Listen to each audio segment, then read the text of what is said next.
with another video. I'm sipping on a margarita at the moment and a champagne flute. Don't come for me, okay? So today we're gonna be talking about the benefits of renting versus owning and what option may be best for you. If you're watching this video, you're probably at a point in your life where you're going to most likely move out of your parents' home and have some sort of independence at some point soon. And you may be wondering, which option is best for me? Should I leave my parents' home or wherever I am and go rent?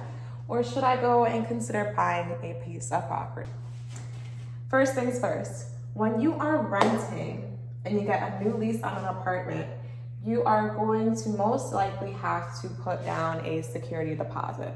A security deposit is proof of your intentions of moving into a property, but it also can be used to pay for any damages made to the property during the time of your occupancy. In the state of Connecticut, a landlord may not charge you more than 2 months' rent. That is the maximum that they can charge you in Connecticut, and that can include anything from first month's to last month's rent or any sort of pet fee. If they go anything above your 2-month rent, meaning let's say your rent is $1,000 a month, if they charge you more than $2,000 a month, sis, they're trying to finesse you. When you go to get a new lease, the property manager or landlord, they are going to check a couple things about you. For one, they're going to want to check your monthly income, your credit score, and your credit history. Also want to check your bank statements, okay? Something to keep in mind is if you do not have a long credit history or good credit history at all, you will most likely have to have a co-signer on your lease in order to qualify to even rent out that property. When I first got my apartment at 19, I did not have enough credit history to qualify for my lease. So I had to put down a higher security deposit, and 2, I had to have my dad co-sign on my lease for me to qualify. Doesn't necessarily mean that the co-signer has to live in that specific unit, but are just as responsible for anything that happens to the property as the other person on the lease. I hope that made sense. Next, if you do not have the option of having a co-signer, another option is to find somebody that you trust who has, and that it's important they trust you too, okay? You need to ask them if they will add you as an authorized user on one of their credit cards. Ideally a credit card with a long history, because once you're added as an authorized user, that is then reported onto your credit report, and it makes it look as if you've had that length of credit and that good history of credit just as long as they did. That will help you with getting approved for more credit cards, loans, and even for renting property. Next, we're gonna talk about the difference in taking out a mortgage on a home. When it comes to actually purchasing property, you have the option of one, paying for it cash. Some people do, not everybody has that luxury. Other option is to go to a bank or a financial institution and get something called a mortgage.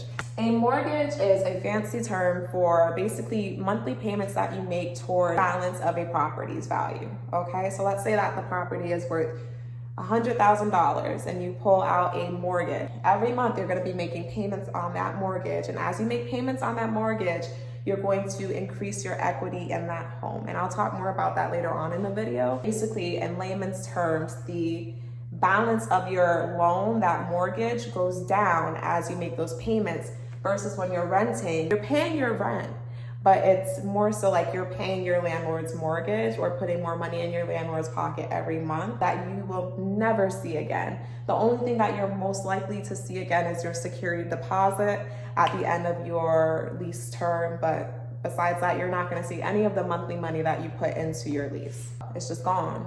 It's gone with the wind. All right, next. When you're applying for a mortgage, you're most likely going to have to put a down payment on the property. There are various loan programs that you can go through. I have 3 of the popular ones written on the board. The first one being a conventional mortgage. This is when you would put 20% of the property value down. So if the property value is worth $100,000, you would put $20,000 down as a down payment on that property, and then your mortgage would cover the remaining 80% of that property value. So another way to look at it to understand what equity is If you put 20% down on a property that's worth $100,000, you automatically have 20% equity in that property. That's money that you can access if you wanted to. That's money that's increasing your net worth. There's also the FHA loan, and this is a government insured loan. This loan, as well as the VA loan, they're loan programs that make housing more affordable for certain classes of people. So with the FHA loan, you can put as low as 3.5% down. So the same example of a home worth $100,000.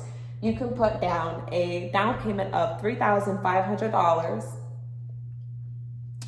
And sis, that's literally almost equivalent to what you would be putting down for renting right now. You could put 3.5% down and then pull out that mortgage with the bank for the remaining 96.5%. Yes. So you would have a mortgage for the remaining 96.5% of the property value. There's also a program for veterans. Now, if you know anybody who was honorably discharged, this is a program that they can take advantage of.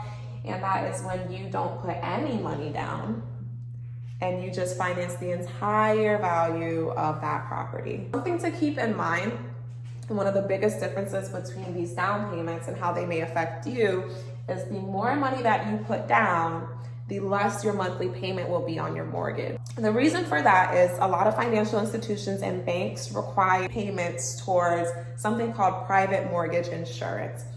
In layman's term, it's basically an insurance policy that protects the financial institution in the case that you default on your mortgage and you don't pay.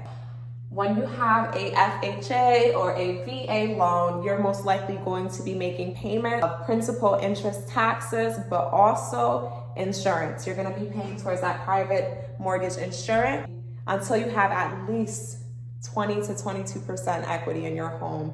You're going to have to make those payments towards the private mortgage insurance. Something you want to also keep in mind is with both renting and owning, it's very important to have good, decent credit. With the FHA program, you're able to qualify for a mortgage with a lower credit score. So let's say that your credit score is 580 points on a scale of 300 to 850.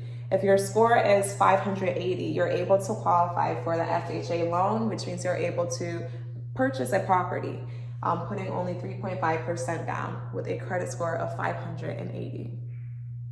Now, if you don't at least have that, it's okay. You can still purchase a home, but you would have to put up to 10% down on that property to qualify for an FHA program. Next thing I wanted to talk about is with renting, something you want to keep in mind is that your repairs are going to generally cost you less, and it is mainly your landlord's responsibility to make those repairs in your unit. Versus when you're owning a home, the repairs and maintenance of that property is your responsibility. Now, when you're renting, you're not really able to modify the home unless you're disabled. However, when you own your property, you have every right to add renovations to your home or do whatever you want. If you want to paint the walls, whatever freaking color you want, you sure can. You may renovate to your liking, and which may also increase your home value in the end. Versus with renting, doesn't make a difference. If you add anything into the rental while you're occupying it and you decide to leave, your landlord has the right to claim that attached personal property of yours as their piece of real estate. Also, with renting and ownership, you want to remember something called supply and demand. So the more demand there is in a market, the higher something is going to cost, right? So the more demand there is in a market, the higher your rent may increase over the years. And same thing with owning. The more demand there is in the market for homes, the higher the home value can go. Anywho's, something else I want you all to keep in mind is that when you're looking for housing, you want to go over your personal finances and your monthly expenses. It's very important that you have a budget and you understand how much money you're making every month so that you know what you're able to afford in regards to your housing. Your housing should not be more than 30% of your monthly income. It's just a general rule of thumb when you're looking to rent or own a home. And I'm gonna be completely transparent right now. I also work at the bank. And I know for a fact that there are people who have mortgages on homes that are a couple hundred less than what I'm paying right now in my rent. But I'm gonna just leave that there, sis. Do what you wanna do with that information. That brings me to one of the benefits of owning a home. You have something called equity. Equity, equity, equity, equity, equity. If you don't learn anything else from this video, I beg you, please just take time. Please take time to understand equity. It's so freaking important. It's life-changing. And it distinguishes between the people who are able to afford certain things later on in their life and people who aren't and who don't have the option.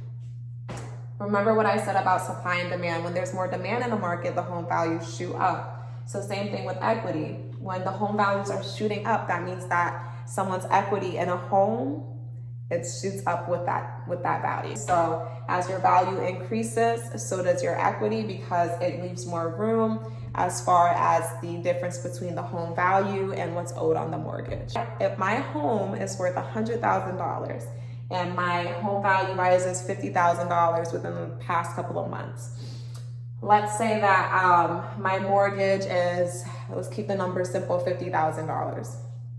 That's my mortgage balance overall, over a course of 30, 15, let's say 15 years. Because that's usually like how mortgage terms go by. So let's say 15 years. I have a mortgage of $50,000, my home value is worth $100,000 initially. Let's say my property goes up in value by $50,000. I would then have almost $100,000 in equity simply because my property value increased by $50,000 and my mortgage balance was only $50,000. So layman's term, basic, I'm gonna make it as basic as I can. Equity is the difference between, like I said, the property value and what the mortgage balance is on the property. So the property value, the difference between its value and what's owed on the property. So if you purchase a property cash, what do you have? You have 100% equity. Versus if you have an FHA loan and you only put 3.5% of your own money down on the property, you only have 3.5% of equity in that property. Think of equity as like a huge security blanket that you can pull from whenever you need to make a large payment, pay for any medical bills, college tuitions, or even if you just wanted to start a new business. Your equity is something that you can pull from and turn into liquid cash. And that's cash that you can use towards really anything that you want.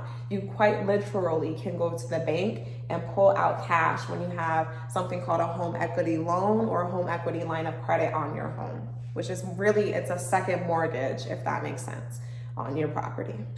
So I want to give you guys a quick real life example. So like I said, I do work in the banking industry. My job is to go from banking center and banking center within the West Hartford and Hartford district. And every day I see the difference between somebody who is renting versus buying a home. Like for instance, right now I'm in a Cheshire market. So it's, you know, there's money out there. I noticed that a lot more people have homes and they have equity in their homes. So along with their checking and savings account balances, they also have this line of credit or this loan of credit on their home as collateral that they can pull from and use whenever they need to or whenever they simply want to, and they can quite frankly spend it on whatever they want. Okay, so let's say that they have like a unexpected expense within a month. They can just pull equity from their home if they ever need to cover that expense, pay that back to the bank that has their home equity loan or line of credit at a lower interest rate than a lot of credit cards would offer in personal loans. Versus people who are renting, like when I'm in Hartford, I notice that there's a lot of people who can't even qualify for a credit card. And they are on their last dollar and they don't have anything to fall back on. So that's something to keep in mind. You can even take your equity in your home and use it as another down payment on another property if you were looking to invest in the future. It really all comes down to what works best for you. You have to decide what your future plans are, what your future goals are, whether you're looking to be somewhere more long-term or short-term. Really, all of that should be considered when determining whether you want to rent or own. They both have their pros, they both have their cons. But again, that is just a decision that you're gonna have to come to. But if you do need help with that, definitely reach out to me.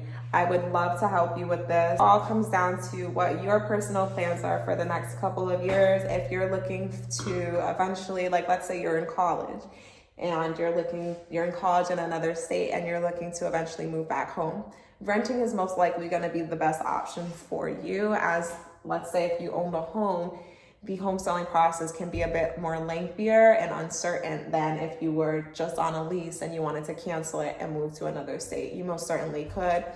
And it's less responsibility as well.